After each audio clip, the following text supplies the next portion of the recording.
Right. మొత్తానికి మధ్యాహ్నం నుంచి కూడా సోదాలు నిర్వహించిన ఈడీ అధికారులు సాయంత్రం 5:20 కవితను అరెస్ట్ చేశారు. దీనికి సంబంధించి కూడా 14 పేజీలతో కూడిన లేఖను రిలీజ్ చేశారు ఈడీ అధికారులు.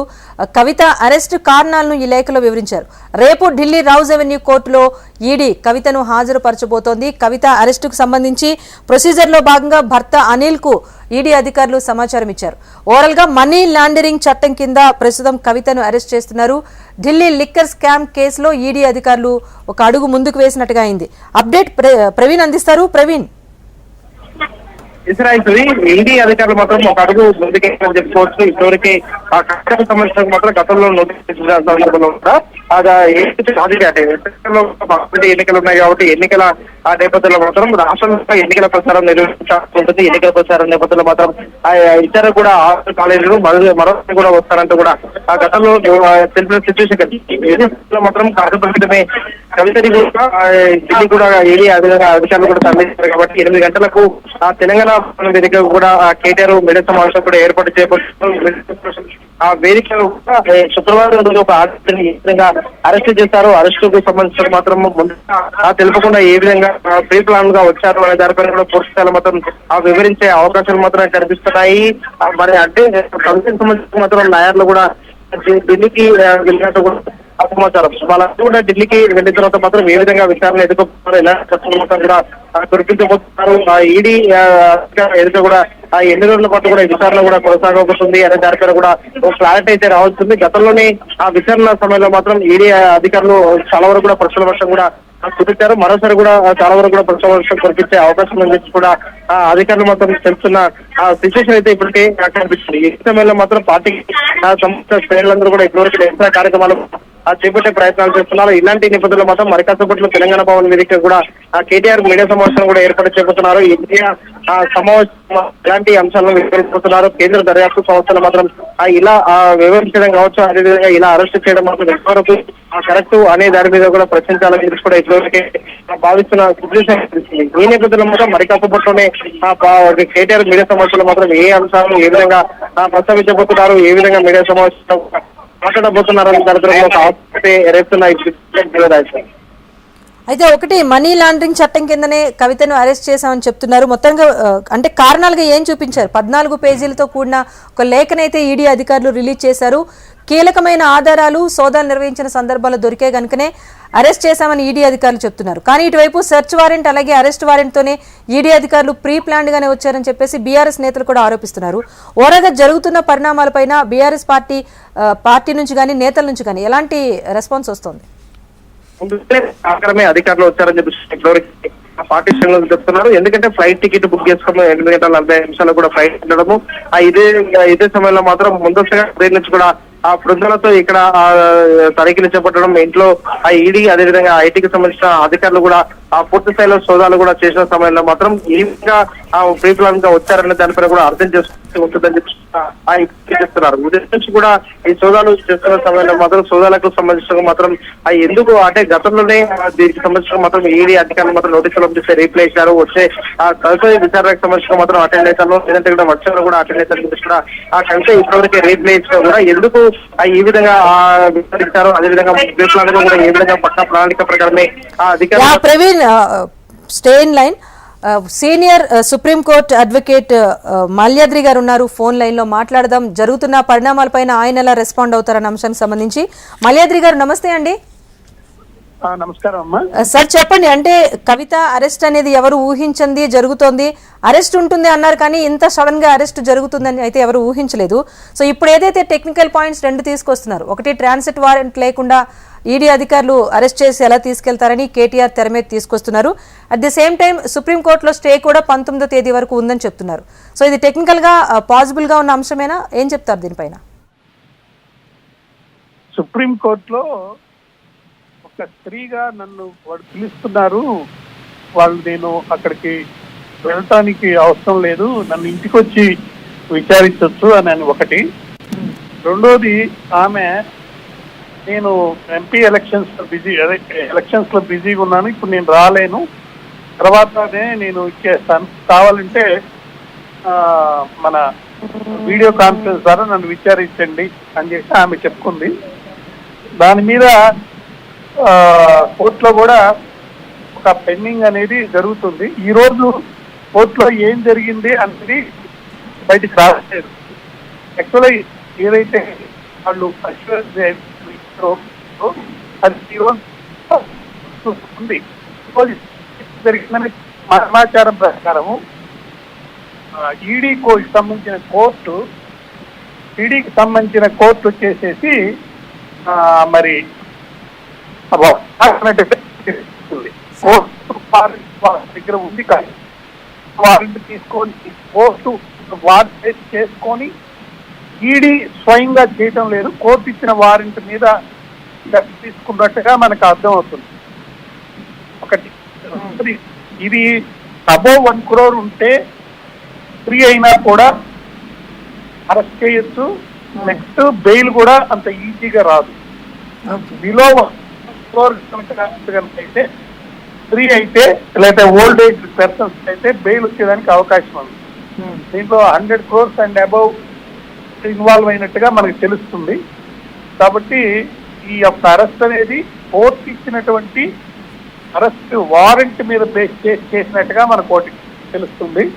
రెండోది సోదాలు జరిగినప్పుడు ఈ సోదాల్లో ఏదైతే వాళ్ళకి ఎవిడెన్స్ ఉంటుందో అది కూడా తీసుకెళ్లి రిమాండ్ కోర్టులో మరి చేస్తారు. తర్వాత ట్రాన్సిట్ వారెంట్ గురించి ఏంటంటే ట్రాన్సిట్ వారెంట్ కి 2 పాయింట్లు. ఒకటి నీరెస్ట్ రిలేటివ్ అంటే కమ్యూనికేషన్ చేసినట్టుగా మనకు అర్థమైంది. వాళ్ళ మదరో ఎవరికో కమ్యూనికేట్ చేశారు అనేది మనకు అర్థమవుతుంది. అరెస్ట్ కమ్యూనికేట్ చేసిన తర్వాత తీసుకువెళ్ళేటప్పుడు డిలే ఉంటది, చాలా డిలే ఉంటది అనుకున్నప్పుడు నీరెస్ట్ మేజిస్ట్రేట్ దగ్గరికి వెళ్ళి రిపోర్ట్ చేసి ఒకసారి ఈ 24 hours లోపల ప్రొడ్యూస్ చేయాలి కాబట్టి మీకు ప్రొడ్యూస్ చేస్తున్నాము, మాకు ట్రాన్సిట్ వారెంట్ ఇవ్వండి అని అక్కడి నుంచి తీసుకుంటారు. ఇప్పుడు వాళ్ళ ప్రొసీజరు నాకు అర్థమైంది ఏంటంటే ఫ్లైట్ కూడా ఒకటి సపరేట్ ఫ్లైట్ అరేంజ్ చేసుకున్నట్టుగా 8:30 ఫ్లైట్కి తీసుకెళ్ళిపోతున్నారు. తీసుకెళ్ళిపోయి అక్కడ ప్రొడక్షన్ అనేది వితిన్ 24 hours లోనే చేస్తున్నారు. అందువల్ల ఈ ట్రాన్సిట్ వారెంట్ అనే దానికి ఎగ్జంప్షన్ గా వాళ్ళు తీసుకున్నట్టుగా మనకు అర్థం అవుతుంది. ఒకటి. రెండోది ఈమె యొక్క పొలిటికల్ లీడర్ కాబట్టి మాజీ ముఖ్యమంత్రి యొక్క కూతురు కాబట్టి లా అండ్ ఆర్డర్ ప్రాబ్లం రాకుండా ఉండేదానికి కొన్ని ప్రత్యేకమైన పరిస్థితుల్లో ఈ ట్రాన్సిట్ వారెంట్ ని ఎగ్జంప్షన్ గా చేసుకొని తీసుకెళ్తున్నట్టుగా మనకు అర్థమవుతుంది. అయితే ఇక్కడ అష్యూరెన్స్ ఏదైతే ఇచ్చిందో అది ఈడీ ఇచ్చినట్టుగా మనకు తెలుసు. సిబిఐ మరి ఏమన్నా అష్యూరెన్స్ ఇచ్చిందా లేదని మనకు తెలియదు. ఒకటి. రెండోది ఈ ఐటీ వాళ్ళు కూడా ఇన్వాల్వ్ అయ్యారేమో అని కొంత సమాచారం వస్తుంది. కాబట్టి రిమాండ్ రిపోర్ట్ అనేది మనం చూడాలి. అంటే ఒకటి సార్, దాని మీద క్లారిటీ లేదు, పూర్తి ఎవిడెన్సెస్ ఉన్నాయి కనుకనే అరెస్ట్ చేశామని ఈడీ అధికారులు చెప్తున్నారు. కానీ ఒక పక్కా ప్లాన్ ప్రకారమే జరిగిందని చెప్పేసి బీఆర్ఎస్ నుంచి అయితే చాలా మంది చెప్తున్నారు. కవిత అరెస్ట్ అక్రమం అంటూ కూడా చెప్తున్నారు. యాజ్ ఎ అడ్వకేట్ మీరు చెప్పండి, ఇప్పుడు జరుగుతున్న కవిత అరెస్ట్ అనేది అక్రమమా, ప్రీ ప్లాన్డ్ గా జరుగుతోందా, లేకపోతే ఈడీ అధికారులు వాళ్ళ ప్రొసీజర్ వారు ఫాలో అవుతున్నారా? ఇది చాలా కాలం నుంచి ఇది వస్తూనే ఉంది. ఒక అలిగేషన్ ఏంటంటే రీజిమ్ రివెంజ్, లేకపోతే సెంట్రల్ గవర్నమెంట్ లో ఉన్న పార్టీ ఒక ప్రత్యేక పద్ధతి ప్రకారం వాళ్ళ అవసరాల ప్రకారం చేస్తున్నారని ఒక అలిగేషన్. అంటే ఇప్పుడు ఆయన ముఖ్యమంత్రిగా లేరు కాబట్టి ఆ పార్టీని తక్కువ చేస్తే వీళ్ళు సెకండ్ పొజిషన్ పోతారు అనేది ఒక అలిగేషన్. ఇంకొక అలిగేషన్ ఏంటంటే నిజంగా వీళ్ళు తప్పు చేశారు కాబట్టి ఆమెని ఇన్ని రోజులు అలా స్పేర్ చేసి అరెస్ట్ చేయకుండా ఉన్నారు. ఇప్పుడు ఈ ఎలక్షన్ మూమెంట్ లో ఇప్పుడు కనుక చేస్తే ఆ సింపతి వస్తుందా రాదా అనేది ఒక టెస్ట్ మీద ఆలోచించినట్టుగా మనకు అనిపిస్తుంది. అయితే ఒక లీగల్ గా మనకు రాజకీయాలు దూరంగా పెడితే లీగల్ గా ఒక ముద్దాయిగా ఉన్నప్పుడు ఎవిడెన్స్ అనేది దొరికినప్పుడు ఖచ్చితంగా దాని మీద ఫర్దర్ స్టెప్స్ లో భాగంగా పరిస్థితుల్లో ఇప్పుడు వచ్చిన ఎవిడెన్స్ ని బేస్ చేసుకుని మరి అరెస్ట్ చేసేది అనేది లీగల్ ప్రాసెస్. అయితే ఇన్ని రోజులు లేట్ చేశారు కాబట్టి ఇప్పుడు అరెస్ట్ చేశారు కాబట్టి ఇది అరెస్ట్ ఇల్లీగల్ అని మనం ఎలా చెప్పగలిగింది? అయితే ఇక్కడ కోర్టు వారెంట్ ఇచ్చింది. కోర్టు వారెంట్ ఇచ్చినప్పుడు కోర్టు దగ్గర సమ్ బేస్ ఎవిడెన్స్ అనేది పెట్టుంటారు. దీంట్లో కన్ఫెషన్ చేస్తున్నారు కొంతమంది ముద్దాయిలు. బుచ్చిబాబు అని ఒక ఆడిటర్, ఆయన మాజీ ఆడిటర్, ఆయన కన్ఫెషన్ చేస్తున్నాడు. ఇంకా శరత్ చంద్రారెడ్డి గారు కూడా కన్ఫెస్ చేస్తున్నాడు. కన్ఫెషన్ స్టేట్మెంట్స్ అదర్ అక్యూజ్డ్ ఇస్తున్నారు కాబట్టి అవి బేస్ చేసుకొని ప్లస్ ఇది కూడా కోఆపరేట్ చేసి వాళ్ళు అడిగినట్లు ఎంక్వైరీకి వెళ్ళటం అనేది జరగలేదు. నేను రాను అని చెప్పారు. అంటే ఒక విధంగా చెప్పాలంటే ఈ పరిస్థితుల్లో మామూలుగా సామాన్య మానవుడు ఎవరినైనా పిలిస్తే, అంటే పోలీస్ పిలిస్తే లేకపోతే ఈడీ వాళ్ళు పిలిస్తే నేను రానండి, నాకు బిజీగా ఉన్నాను, నేను ఎలక్షన్స్ లో ఉన్నాను, మీరే ఇక్కడికి రండి అని అంటే ఒప్పుకోరు. ఇప్పుడు కేజ్రీవాల్ గారు కూడా 8 సార్లు సమ్మన్స్ ఇస్తే 8 సార్లు ఆయన నేను రానన్నారు, వీడియో కాన్ఫరెన్స్ కి వస్తానన్నారు. అయితే కోర్టు రోజోని కోర్టు ఆయన్ని వెళ్ళి అటెండ్ అవ్వండి అని చెప్పి సమ్మన్ ఇచ్చింది. కోర్టు ఇచ్చింది సమ్మన్, ఈడీ కాదు. ఈమె విషయంలో వాళ్ళు కోర్టుకు అప్రోచ్ కాకుండా, సమ్మన్ కాకుండా ఈమెని డైరెక్ట్ గా కోర్టు నుంచి వారెంట్ తీసుకొని కోర్టు ప్రొసీజర్ ప్రకారం అరెస్ట్ చేస్తున్నారు. కాబట్టి ఇది ప్రాసెస్ లోనే ఉన్నట్టుగా మనం భావించవచ్చు. సో అంతా కూడా ప్రొసీజర్ లో కరెక్ట్ గానే ఈడీ అధికారులు వెళ్తున్నారని చెప్తున్నారు. ఒకటి సార్, అంటే అరెస్ట్ చేసిన 24 గంటల్లో కోర్టులో హాజరుపరచాలి కనుక అనుకున్నట్టుగానే రౌజ్ అవెన్యూ కోర్టులో కవితను ఎప్పుడు అరెస్ట్ చేసే అవకాశం ఉంది? నెక్స్ట్ పరిణామాలు ఎలా ఉండబోతాయంటారు సార్? ఇప్పుడు టైం ఇచ్చారు కదమ్మా, టైము 5:35 ఏమో అరెస్ట్ చేసినట్టుగా మనకు 5:20కి అరెస్ట్ చేసినట్టుగా చూపించారు. ఒక ప్రొసీజర్ ఆఫ్ అరెస్ట్ ఏంటంటే వాళ్ళు సోదాలు అనేవి కంటిన్యూ చేస్తూనే ఉంటారు. సోదాలు ఇప్పుడు మనకు చూస్తే 1:40 నుంచి 6:40 దాకా సోదాలు జరిగినట్టుగా మనకు తెలుస్తుంది. అయితే అరెస్ట్ అనేది 5:21 ఎంతో టైం చెప్పారు. అంటే ఇన్వెస్టిగేషన్ ఈజ్ గోయింగ్ ఆన్ ఉండగానే అరెస్ట్ ప్రొసీజర్ ని వాళ్ళు ఫాలో అయ్యారు. ఫాలో అవుతూ అరెస్ట్ చేసేటప్పుడు ఎవరికైనా నీరెస్ట్ వాళ్ళకి, లేకపోతే ఎవరికైతే ఇన్ఫర్మేషన్ ఇస్తే ఆ ముద్దాయి యొక్క ప్రొటెక్షన్ ఉంటుందో వాళ్ళకి ఇన్ఫర్మేషన్ ఇచ్చినట్టుగా మనకు తెలుస్తుంది. ఒకటి. రెండోది 24 hours లోపల ప్రొడ్యూస్ చేయాలి కాబట్టి ఇంక్లూడింగ్ అంటే ట్రాన్స్ఫర్ అడిషనల్ గా ట్రాన్స్పోర్ట్ అయ్యే టైం కూడా మనం కలుపుకోవచ్చు. 24 ప్లస్ ట్రాన్స్పోర్ట్ అయ్యే టైం అది. కాబట్టి ఇప్పుడు 5:20కి అరెస్ట్ చేశారు కాబట్టి రేపు సాయంత్రం 5:20 లోపల కోర్టులో ప్రొడ్యూస్ చేయొచ్చు. ఒకటి. ప్లస్ 5:20 నుంచి ఇప్పుడు ఇక్కడ నుంచి తీసుకెళ్ళడానికి అయ్యే టైం కూడా యాడ్ చేసుకొని సబ్మిట్ చేయొచ్చు. ఒక్కోసారి ఈ ట్రాన్సిట్ వారెంట్ అనేది ఒక్కోసారి తీసుకోకుండా కూడా వెళ్తూ ఉంటారు.